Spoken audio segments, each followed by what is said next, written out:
Eban Fari Bodian, j'ai l'honneur de vous présenter mon travail qui porte sur la fabrication artisanale du fromage frais à partir de l'élevage sous l'encadrement du professeur Mohamed Ndoye. Pour mieux structurer notre étude et faciliter votre compréhension, nous allons sur ce point. Après une introduction où nous aurons à parler de la problématique et des objectifs, nous passerons sur la généralité du fromage, puis nous parlerons du matériel et de la méthode qui nous ont permis d'obtenir les résultats que nous discuterons ensemble pour finir par tirer une conclusion. En guise d'introduction, le lait est un aliment obtenu par la traite d'animal. Il est très nutritif du fait qu'il est riche en protéines, en glucides, en lipides, en vitamines et en autres éléments tels que les gingembre. Cependant, dans certaines zones du Sénégal, tels que les villages du nord les plus reculés, une quantité importante de lait est rejetée dans l'environnement chaque année pendant les périodes de lactation. Tout ceci par défaut de maîtrise des technologies de fabrication. Et ce lait pourrait être valorisé traditionnellement en yaourt, en beurre et ou en fromage qui est l'objectif de notre étude. Nous avons pour objectif principal de valoriser les techniques de transformation traditionnelles du fromage frais au Sénégal par l'incorporation des épices naturelles. Et pour y arriver, nous sommes fixés des objectifs spécifiques. La première est d'abord de diagnostiquer la technologie habituelle utilisée pour la fabrication du fromage frais au Sénégal, puis d'apporter des solutions en vue d'améliorer les technologies. La qualité sur les fromages. Le fromage, les premiers cas de fabrication du fromage sont apparus au néolithique. Étaient découverts par hasard par des nomades qui utilisaient les estomacs d'animaux pour transporter le lait. Et se laissaient trouver caillés sous l'action de la présure. Ainsi, le fromage est devenu le premier moyen de conservation du lait. Et à cette époque, ces produits étaient servis seulement à la table de la noblesse, ce qui veut dire qu'il était consommé par les rois, les ducs, les empereurs, les chevaliers qui constituaient la classe bourgeoisie à l'époque. Mais sans pour autant perdre sa noblesse, le fromage est l'un des éléments les plus consommés aujourd'hui et par toutes les classes. Il existe différents types de fromages. Il y a les fromages à croûte dure, les fromages à croûte molle et les fromages à pâte fraîche. La différence entre ces fromages est que les fromages à croûte dure et à croûte molle ont subi des conditions d'affinage allant de quelques jours à quelques mois, tandis que les fromages à pâte qui font l'objectif de notre étude n'ont pas suivi de conditions d'affinement et peuvent être consommés directement après l'égouttage. Pour découvrir les technologies utilisées et les matériels, nous allons passer à la partie suivante. D'abord, la matière première utilisée est le lait de vache, la poudre d'ail, les épices, le sel et l'acide citrique. Ces matériaux ont été aussi nécessaires pour notre production. D'abord, des bouteilles qui vont nous permettre de transporter le lait de la ferme à l'unité, puis un passoire pour serrer, pour filtrer le lait, un fouettoir pour recueillir le lait, une cuisinière qui est source de chaleur, un thermomètre pour contrôler la température, du vinaigre blanc pour la coagulation, un passoire pour l'égouttage, un mixeur pour faciliter l'incorporation des épices, un bain-marin pour l'étape supplémentaire de la cuisson qui est la fonte, un pot pour les conditionnements et enfin un réfrigérateur pour la conservation et le stockage. Durant notre production, on a utilisé des technologies bien déterminées. D'abord, on a fait l'analyse du lait, on a relevé. Ces analyses ont été effectuées au laboratoire de l'école supérieure polytechnique. On a utilisé un pH mètre pour d'abord déterminer le pH du lait, puis un coloromètre pour déterminer l'indice de blanchissement et la couleur totale du lait et de nos fromages obtenus.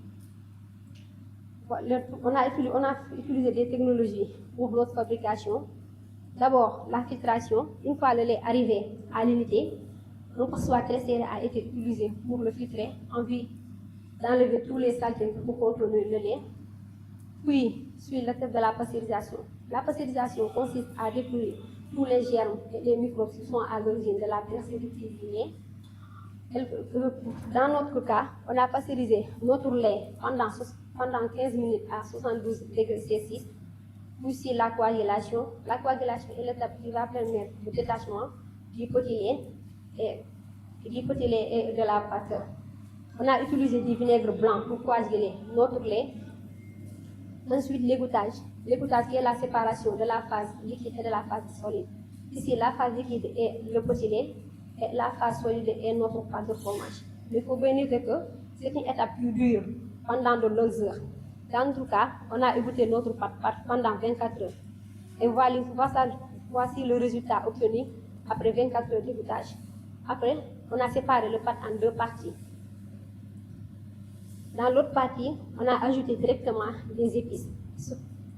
Et dans l'autre partie va subir une étape de cuisson supplémentaire qui est la fonte en vue d'obtenir un fromage fondu. Les méthodes d'analyse sensorielle ont été réalisées. Nous avons fait un test organoleptique, plus un test d'acceptabilité qui nous ont donné les tests sensoriels.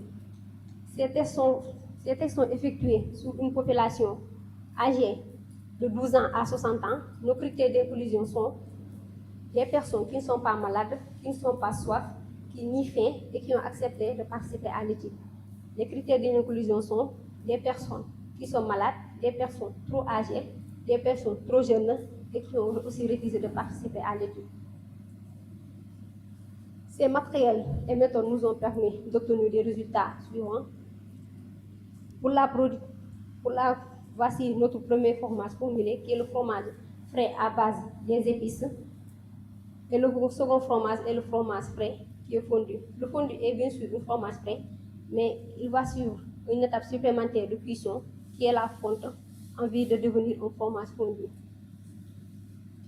Les résultats, les analyses sur les indices de blanchiment et de la couleur nous ont donné les cours suivants. Ici, on note que l'indice pour la couleur totale du fromage fondu est beaucoup plus élevée que celui du fromage frais, qui est encore plus élevé que celui du lait. Et pour l'indice de blanchissement, la même remarque est notée. L'indice de blanchissement du fromage fondu est supérieur à celui du fromage frais, qui est aussi supérieur à celui du lait.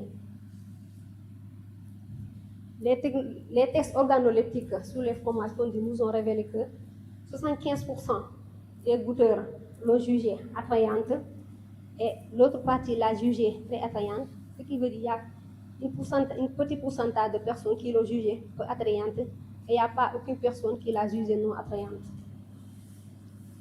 Ils ont jugé sa texture lisse et moyennement lisse. Ils l'ont jugé aussi très lisse, mais pas aucun de ces goûteurs l'a jugé très garnineuse. Ils ont adoré l'odeur, vu que un pourcentage élevé de personnes l'ont jugé bon, une petite partie l'a jugé excellent et le reste l'a jugé moyen. Pas aucun de ces goûteurs n'a jugé nos produits mauvais ni très mauvais. Ils ont aussi aimé le goût, vu que la majeure partie d'entre eux, l'odeur, vu que la majeure partie d'entre eux l'ont trouvé bon et peu de personnes l'ont trouvé très bon, mais il n'y a aucune des personnes qui l'a jugé très désagréable ou désagréable. Les tests organoleptiques du fromage frais nous ont révélé que la texture, la plupart des goûteurs l'ont trouvée attrayante. C'est le même cas c'est la même remarque pour les fromages fondus. Et pour la texture, la plupart des personnes aussi l'ont jugée lisse. Peu de ces personnes l'ont jugée très lisse, mais aucune personne ne l'a jugée très granuleuse. Et pour l'odeur, ils l'ont adoré aussi, vu que la plupart d'entre eux l'ont jugée agréable et très agréable, mais pas une personne l'a jugée non agréable. Ils ont aussi adoré le goût, vu qu'ils l'ont jugé excellent. Une petite partie l'a jugé très excellent, l'autre partie moins. Mais aucune de ces personnes ne l'a jugé mauvais. Les diagrammes d'acceptabilité. Maintenant, ceci prouve que les consommateurs ont pu apprécier le fromage frais à l'épice par rapport au fromage fondu à base de l'ail. En guise de conclusion, l'objectif de cette étude était de valoriser la fabrication traditionnelle du fromage frais. Ici, voilà les deux types de fromage que qu'on a obtenu, le fromage frais épicé et le fromage frais à base de l'ail. Les résultats nous ont montré aussi que la plupart des dégusteurs ont apprécié le fromage frais au fromage fondu, vu que 53,6% des dégusteurs ont préféré le fromage frais au fromage fondu. Cette étude connaît aussi des manquements.